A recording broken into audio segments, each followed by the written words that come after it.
yacu ihabwa icyubahiro. Amazina yanjye ni Rebita Mahirwe Maria Asuta. Ngiye gushima Yesu ko ari uzi byose. Ngiye gushima Yesu ko atugirira impuhwe iminsi yose. Ahangaha ndi ni aeroport ya Palma de Mallorca. Nagira ngo mbasuhuze mwese mbabwire yuko mbakunda cyane, mbashimire kubana nanjye muri IGC channel. Ibintu hano bimeze, urabona abaturitse batangiye kuhagera, abaturitse batarahari rwose, covid itangiye kugenda. Reka nkomeze nshima Imana kuko Imana igira neza. Ahango maze ibyumweru bibiri ntari nzi ko uyu munsi zaba ndi kuri aeroport, ariko Yesu yarabizi. Yesu rero yarantumiye ngiye kureba nsanga urugendo rwose yaruteguye. None ndahangaha rwose n'akantu kamwe gatoya kabuze ugasanga yagateguye. Nje rero mba nibereye aho ngaho mwizeye, mwiringiye. Nagira ngo nawe ngubwire ngo mwiringire. Hari ijambo ry'Imana riri mu gitabo cy'Imigani. Haleluya. Icyo iryo jambo rivuga, icyampa umwana muto wese ijambo rivuga, icyo iryo jambo rivuga. Haravuga mu gitabo cy'Imigani igice cya 2, haravuga ngo mwana wanjye agasone mu izina rya Yesu. Hari igihe ureba abantu babyuka birukanka bavunika, abandi bakora ibyaha byinshi cyane kugira ngo babeho, abandi babayeho ubundi, ariko ngo kubera iki? Kubera ko banze kwemera iki gitabo cy'ubwenge. Ijambo ry'Imana rirambwiye ngo mu Migani igice cya 2 mu izina rya Yesu haravuga ngo mwana wanjye, niwemera amagambo yanjye ugakomeza amategeko yanjye, bituma utegera ubwenge amatwi, umutima wawe ukawuhugurira kujijuka. Hano hari akayaga ngo niburirira ubwenge bwo guhitamo, ukana ijwi ryawe ukarangurura urihamagaza kujijuka, ukabushaka nk'ifeza. Ukabushaka nk'ifeza, kubugenzura ubutunzi bwishwe. Ubona kuzamenya kubaha Uwiteka icyo ari cyo, ukabona kumenya Imana. Uwiteka ni utanga ubwenge. Wa 6 ngo mu kanwa ke havamo kumenya no kujijuka. Ariko hamfasha cyane nahangaha havuga ngo nibwo uzamenya kubaha Imana icyo ari cyo, ukabona kumenya Imana. Haleluya. Ahangaha ndi muri aeroport ya Palma de Mallorca. Reka nze mbere kuko mbese mu by'ukuri nongeye gufashwa kuko Imana hashize ibyumweru bibiri. Iyo Yesu ambwira ati mwana wanjye mu byumweru bibiri uzaba uri kuri aeroport, ari ku mwana wanjye, cyangwa nkatokesha mu izina rya Yesu ni Satani. Ariko hari igihe amasengesho yacu nibyo dusaba Imana ngo Mana ngo ari ufata gahunda zanjye, ngo Mana byose mbigushize mu biganza byawe. Tujya tuvuga iryo sengesho, ariko rimwe na rimwe turivuga tutazi n'ibyo turivuga tukarivugira mu ntege nkeya cyane. Ariko navuga tutereka nta buriya ni amarangamutima, buriya ni imyumvire yanjye, buriya ni ukwifuza, hari ndimo ndifuza, bigatuma tutanasengana ukwemera. Turimo tuvuga ngo turifuza, wenda ngo hari buriya ngo kukiya kintu twasabye mu isengesho ngo twarimo twifuza, ubundi tugasaba utuntu dukeya kuko twumva yuko turi batoya, twumva yuko nta nakamaro kenshi dufite, kumva mbese ubundi turabikwiriye. Ariko Imana yacu, Umwami Yesu akora uko ashoboye igihe cyose ngo twumvishe urukundo yadukunze ku musaraba, uko yamennye n'amaraso ye ku musaraba, ko nta kindi kintu yasigaje inyuma kubera urukundo yadukunze kandi runini cyane. Ko tumwizeye tukanamusabana ibyiringiro, twabona ubwiza bwe. Hano muri aeroport de Palma de Mallorca, ariko nyine ndacyafite ibyiringiro kuko uko byagenda kose nzi ko Yesu ankunda. Uko byagenda kose nzi ko gukorera Imana no gushaka kumenya iki gitabo cy'ubwenge aricyo Bibiliya, nzi ko byampinduriye ubuzima. Nzi ko iryo jambo igihe Yesu yiyirishe ari mu butayu, Satani aragenda aramubwira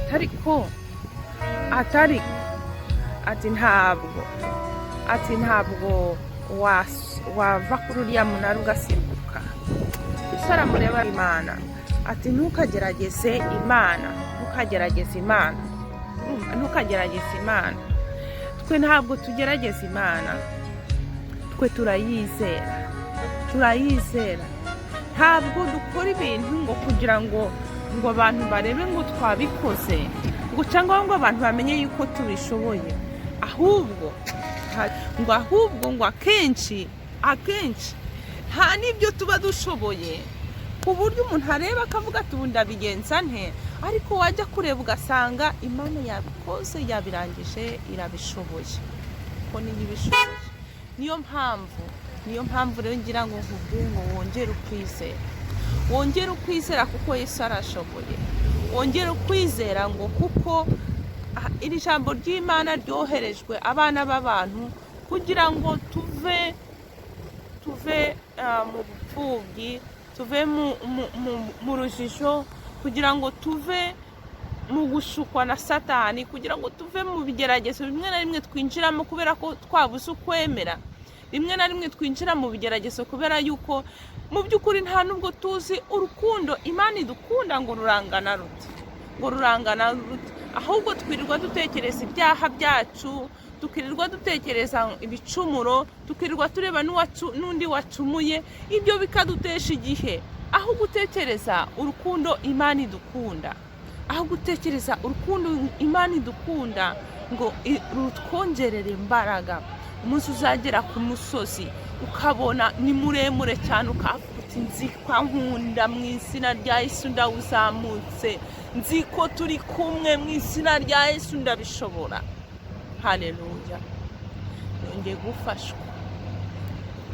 Nongeye gufashwa kuko hari ukuntu gutya ureba utuntu turimo, ibintu birimo biba, ukahita ubona ukavuga uti ye baba we, ibi ntabwo ari njyewe, ibi ntabwo, utuntu dutoya,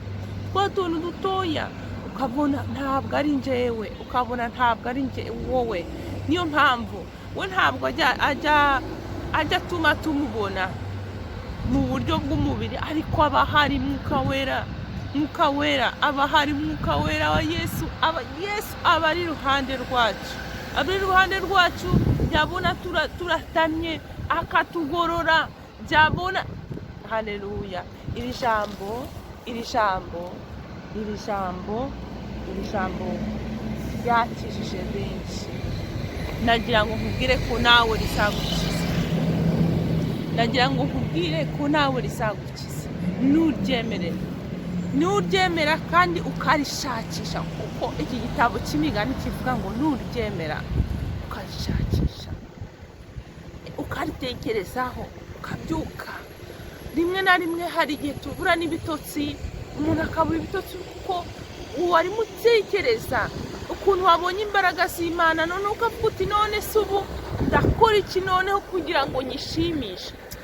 Ukaratekereza nzabigenza nte, n'inkora iki, bizagenda gute, ukaratekereza ukuntu uzabigenza kugira ngo uyishimishe, aho uzacisha, uko uzabikora. Ugasanga icyo nicyo cyabujije umuntu ibitotsi, ugatekereza ijambo ryawe. Nka Dawidi ajyaga avuga ati iyo ntekereje ngo iyo yabaga aryamye yajyaga yibuka imbaraga z'Imana, akibuka ubwiza bw'Imana, akibuka imirimo. Haleluya. Akibuka imirimo. Ndashaka gutanga ubuhamya. None se umuntu hashize ibyumweru bibiri wenda nta n'amayero 5 nari mfite mu ntoki, ubwo se umuntu yavuga ahubwo nanifitiye imyenda gusa, ndi kuvuga ngo ndarihibi ndabigenza nte? Ubwo se umuntu yakubwira ngo afashe indege ate, kandi ibintu byose bikaba mu rugo bisigaye bimeze neza, mwene data.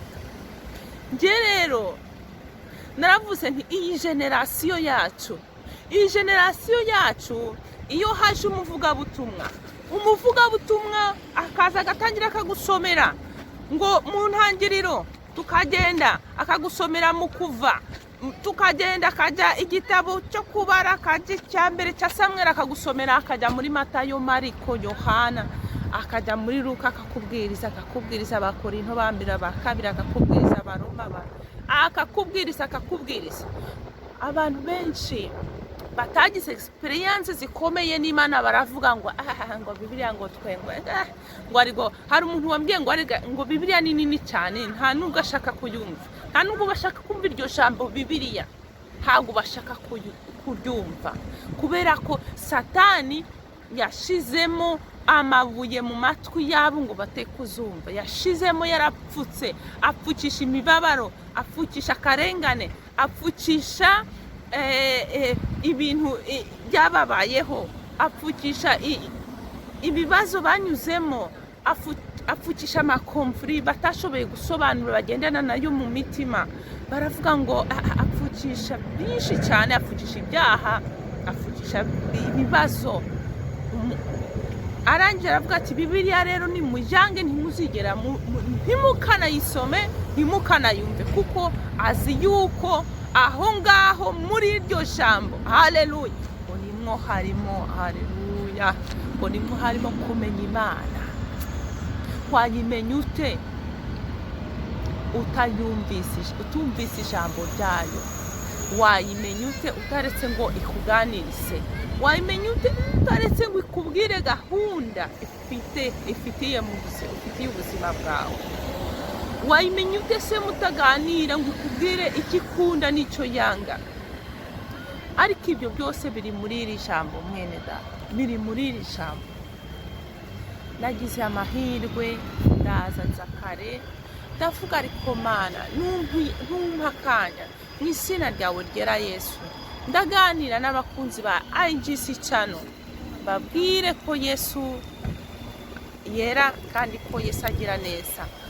Nagira ngo rero mbasuhuze abatanzi amazina yanjye ni Remita Mahirwe Maria Sultan, ndi umunyarwanda hano Palma de Mallorca, je baba wenda hasaziye, ariko nagira ngo nkubwire ngo kandi ngo ibyo ukora byose ujye wiyeza buri munsi, ngo kuko Yesu ari hafi kuza, ngo Yesu atazagutungura, ngo imirimo y'imyisa yawe yose wakoze wigahabwa abandi.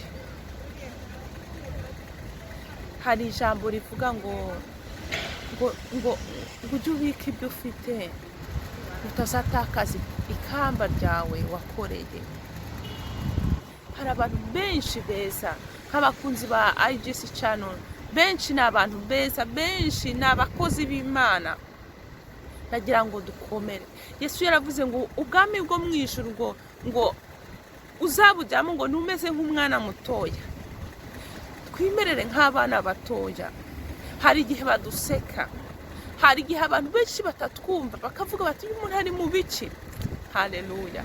Ariko tujye twimerera nk'abana batoya, babandi imyaka 5 bahora baseka, birukanka bagiye bakora ibandi imyaka 6 bikubita hasi bagahaguruka bakagenda batanikuyeho umukungugu.